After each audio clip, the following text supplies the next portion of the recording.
ಕೂಡಲ ಸಂಗಮ ದೇವ ನಿಮ್ಮ ಮನೆ ಮಗ ಎನಿಸಯ್ಯ.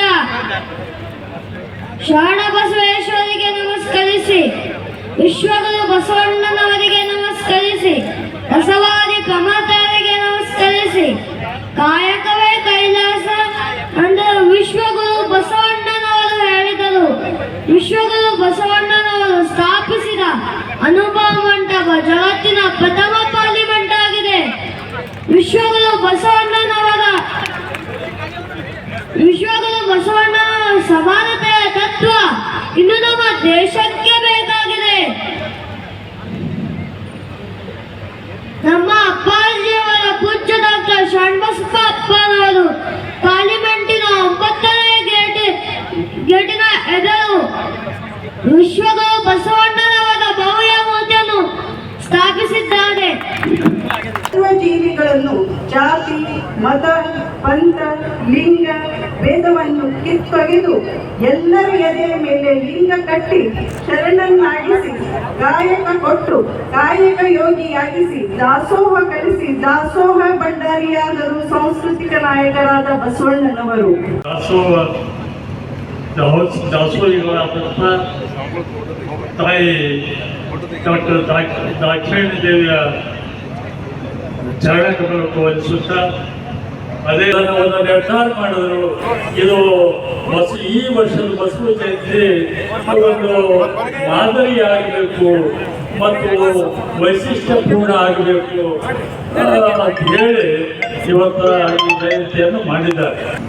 ಹಾಗಾಗಿ ನಾವೆಲ್ಲರೂ ಲಿಂಗ ಕಟ್ಟಬೇಕು, ಮೊದಲು ಲಿಂಗ ಪೂಜೆ ಮಾಡಬೇಕು. ನಮ್ಮ ನಡೆ ಮತ್ತು ನಮ್ಮ ನುಡಿ,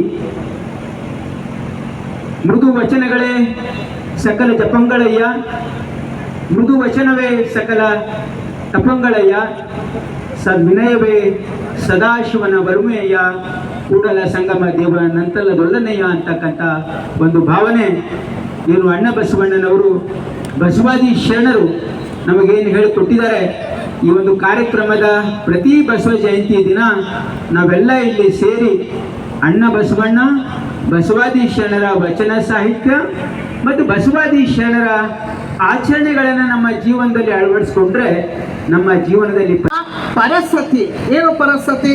ಕೈಯನ್ನು ಹಿಡಿದ ಮಡದಿಯನ್ನ ಬಿಟ್ಟು, ಕೈಯನ್ನು ಹಿಡಿದ ಮಡದಿಯನ್ನ ಬಿಟ್ಟು ಕಣ್ಣಿಗೆ ಕಾಣುವ ಪ್ರತಿಯೊಂದು ಹೆಣ್ಣಿನಲ್ಲಿಯೂ ಮಹಾದೇವಿಯ ರೂಪವನ್ನ ಕಾಣೋದೇ ಸತ್ಯ ಶರಣರ ನಿತ್ಯ ಕಾಯಕದ ಪ್ರಾಂಚಲವಾದ ಮನಸ್ಸು. ಪರದೈವ, ದೈವ ಬೇರೆ ಪರದೈವ. 33 ಕೋಟಿ ದೇವರುಗಳಿದ್ದಾವೆ ಅಂತ ಹೇಳ್ತೀವಿ. 33 ಕೋಟಿ ದೇವರುಗಳಿದ್ರು ಸಹಿತ ಮನೆಗೊಬ್ಬ ದೇವರು ಅಂತ ಭಾಳ ಚಲೋ ಬಿಟ್ಟು ಮಾತುಗಳನ್ನು ಹೇಳ್ತೀವಿ. ನೆನಪಲ್ಲಿರಬೇಕು, ಬಸವಣ್ಣನವರ ಪುರಾಣದೊಳಗೆ ನಾವೆಲ್ಲ ಕೇಳ್ಕೊಂಡು ಬರ್ತೀವಿ. ಇದನ್ನ ಯಾಕೆ ಪುರಾಣದ ಸಂಗತಿ ಹೇಳಾಕತ್ತಿರಂತ ಪ್ರಶ್ನೆ ಮಾಡ್ಬೋದು. ನೆನಪಲ್ಲಿರಲಿ, ನಮ್ಮ ಕಡ್ಕೋಳ ಮಡಿವಾಳಪ್ಪನವರ ಗರಡಿಯೊಳಗ ಇರುವಂಥ ಓರ್ವ ಚೆನ್ನೂರಿನ ಜಲಾಲ ಸಾಹೇಬ್ರ ಮಾತುಗಳನ್ನು ತಾವೆಲ್ಲರೂ ಕೇಳಿರ್ಲಿಕ್ಕೆ ಬೇಕು. ಚೆನ್ನೂರಿನ ಜಲಾಲ ಸಾಹೇಬ್ರು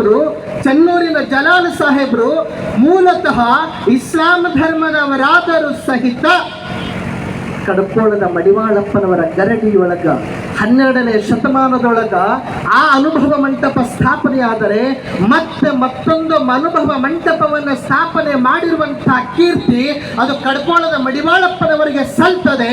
ಅಂಥ ಕಡ್ಕೋಳದ ಮಡಿವಾಳಪ್ಪನವರ ಗರಡಿಯೊಳಗಿರುವಂತಹ ಚೆನ್ನೂರ ಜಲಾಲ ಸಾಹೇಬ್ರು ಯಾವ ಕಡ್ಕೋಳದ ಮಡಿವಾಳಪ್ಪನವರ ಉಪದೇಶಕ್ಕ ಮಾರು ಹೋಗಿ ಅವರ ಶಿಷ್ಯತ್ವವನ್ನು ಸ್ವೀಕರಿಸಿ ಚೆನ್ನೂರಿನೊಳಗೆ ಇವತ್ತಿಗೂ ಗೆಜೆಟ್ ಒಳಗದ ನೆನಪಲ್ಲಿರೋ. ನಾನು ಯಾವುದೋ ಕಾಗಕ್ಕ ಗುಬ್ಬಕ್ಕನ ಕಥೆಯೆಲ್ಲ ಹೇಳಕ್ಕೆ ಹೋಗಕ್ಕಾಗೋದಿಲ್ಲ.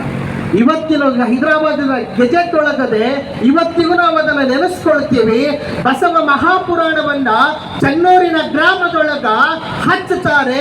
ಆ ಚೆನ್ನೂರಿನ ಗ್ರಾಮದೊಳಗ ಹಚ್ಚಿರುವಂತಹ ಪುರಾಣದ ವಿಚಾರ ನಿಮಗೆ ಹೇಳ್ತಿದ್ದೀನಿ. ಬಸವಣ್ಣ ಬಹಳ ಚಿಕ್ಕವನು. ಮಾದರಸ ಹೋಗ್ತಿದ್ದ ಬೆಳಗಿನ ಜಾವ ಎಲ್ಲ ಗುಡಿಗುಂಡಾರಗಳನ್ನು ನಮಸ್ಕಾರ ಮಾಡುವುದಕ್ಕೆ 2 ತಾಸು ಬೇಕಾಗಿತ್ತು.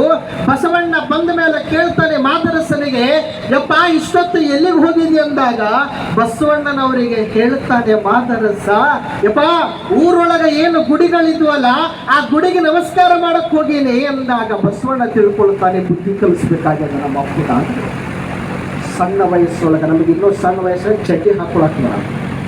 ಅಂಥ ವಯಸ್ಸಿನೊಳಗ ಬಸವಣ್ಣನವರಂತಾರ, ನಮ್ಮಪ್ಪಗೆ ನಾನು ಬುದ್ಧಿ ಕಲಿಸ್ಬೇಕಾಗಿದೆ ಮಾದರಸನಿಗೆ ಅಂತ ಯಾವ ಅಪ್ಪ ತಂದೆ ಹೋಗ್ತಾನೆ ಬೆಳಗಿನ ಜಾವ ಮಾರನೇ ದಿವಸ, ಆ ಕ್ಷಣಕ್ಕೆ ಬಸವಣ್ಣನವರ ಬಾಲಕರಾಗಿರುವ ಬಸವಣ್ಣನವರು ಮನೆಯ ಮುಂದ 2 ಫೀಟಿನ ತೆಗ್ಗ ತೆಗೆದು ಕುಂತು ಬಿಟ್ಟಿದ್ರು. ಚಲೋ 100 ತೆಗ್ಗ ತೆಗೆದಿದ್ರು. ಅಪ್ಪ ಬಂದ ಕೇಳ್ತಾನ, ಇದ್ಯಾಕೆ ತೆಗ್ಗ ತೆಗೆದಿಯಪ್ಪ, ಇದನ್ನ ಯಾಕೆ ತೆಗೆದಿ ಅಂದಾಗ ಬಸವಣ್ಣನವರಂತಾರ, ಏನಿಲ್ಲ ತಂದೆ, ನೀರಡಿಕಾಗಿತ್ತು, ನೀರು ಕುಡಿಬೇಕಾಗಿತ್ತು, ನೀರು ಕುಡಿಯಕ ಬಾವಿ ತೋಡಿವಿ ಅಂದ. ನೀರು ಕುಡಿಬೇಕಾಗಿತ್ತು, ಅದಕ್ಕೆ ಬಾವಿ ತೆಗೆದಿರಿ ಅಂದಾಗ ಅವರಪ್ಪ ಹೇಳ್ತಾರೆ, ಯಾರು ಮಾದರಸರು ಹೇಳ್ತಾರೆ, ಯಪ್ಪ ನೀರು ಬೇಕಾಗಿತ್ತು ಅಂದ್ರೆ 100 ತೆಗ್ದ ತೆಗೆದ ನೀರು ಕೊಟ್ರೆ ನೀರು ಬರಂಗಿಲ್ಲ, ಒಂದೇ ಕಡೆ ನೀರು 100 ಫೀಟ್ ತೆಗೆದ್ರ ನೀರು ಬರ್ತದೋ ಅಂದಾಗ ಬಸವಣ್ಣನವರಂತಾರ, ನಾನು ನಿನಗೆ ಅದ ಹೇಳಾಕ ಬಂದೀನಿ ಅಂತ. ನಾನು ನಿನಗ ಅದನ್ನೇ ಹೇಳಾಕ ಬಂದೀನಿ. ಏನು ಅಂತ ಕೇಳ್ತಾರೆ ಮಾದರಸ, 100 ತಗ್ಗ ತೆಗೆಯೋದ್ರಿಂದ ಬಾವಿ ಆಗಲ್ಲ, ನೀರು ಸಿಗಲ್ಲ, ಒಂದೇ ಕಡೆ 100 ಫೀಟ್ ತೆಗೆಯೋದ್ರಿಂದ ನೀರು ಸಿಗುತ್ತಂತ ನೀನು ನನಗೆ ಹೇಳಿದೆಯಲ್ಲ, ಅದನ್ನ ನಾನು ಹೇಳಾಕ ಬಂದಿನಪ್ಪ. ಏನು ಅಂದ್ರ 100 ದೇವರುಗಳಿಗೆ ನಮಸ್ಕಾರ ಮಾಡೋದಕ್ಕಿಂತ ನಿನ್ನ ಇಷ್ಟದ ದೈವದ ಲಿಂಗದಕ್ಕೆ ಒಂದು ಶರಣಾಗತಿ ಆದ್ರೂ ಸಿಕ್ಕ್ರ ಭಗವಂತ ನಿನಗೆ ಒಲಿತಿದ್ದಲ್ಲೋ.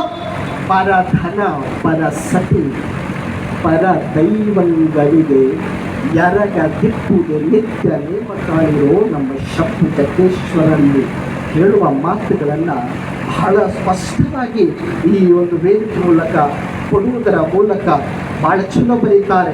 ಕಾರ್ತಿಕದ ಕತ್ತಲಲ್ಲಿ ಆಕಾಶ ದೀಪವಾಗಿ ನೀ ಬಂದೆ, ಬಟ್ಟೆಗೆಟ್ಟವರಿಗೊಂದು ದಿಕ್ಕಾಗಿ 8 ಶತಮಾನಗಳ ಹಿಂದೆ ಅಗ್ನಿ ಖಡ್ಗವನಾಂತ ಓ ಆಧ್ಯಾತ್ಮ ಕ್ರಾಂತಿ ವೀರ, ದೇವ ದಯೆಯೊಂದೆ ಹೇ ಧೀರಾವತಾರ ಕುವೆಂಪುರ ಬರದನ್ನು ನಾವೆಲ್ಲ ನೆನಪಿಸಿಕೊಳ್ಬೇಕಾಗ್ತದೆ.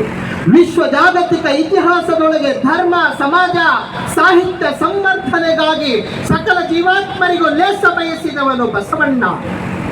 ಸಕಲ ಜೀವಾತ್ಮರಿಗೂ ಲೇಸ ಬಯಸಿದವನು ಬಸವಣ್ಣ. ಸಮಾನತೆಯೇ ಆತನ ಮೂಲ.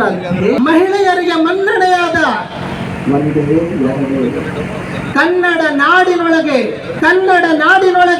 ಕನ್ನಡದೊಳಗೆ ಕನ್ನಡದ ವಚನ ಸಾಹಿತ್ಯವನ್ನು ಬರೆಯುವುದರ ಮೂಲಕ ಕನ್ನಡದ ಕೀರ್ತಿಯನ್ನ ಇಮ್ಮಡಿಗೊಳಿಸಿದ ನಮ್ಮ ಬಸವಣ್ಣ ಅನ್ನೋದನ್ನು ನಾವೆಲ್ಲ ಕೈ ಎತ್ತಿ ಹೇಳಬೇಕಾಗಿದೆ.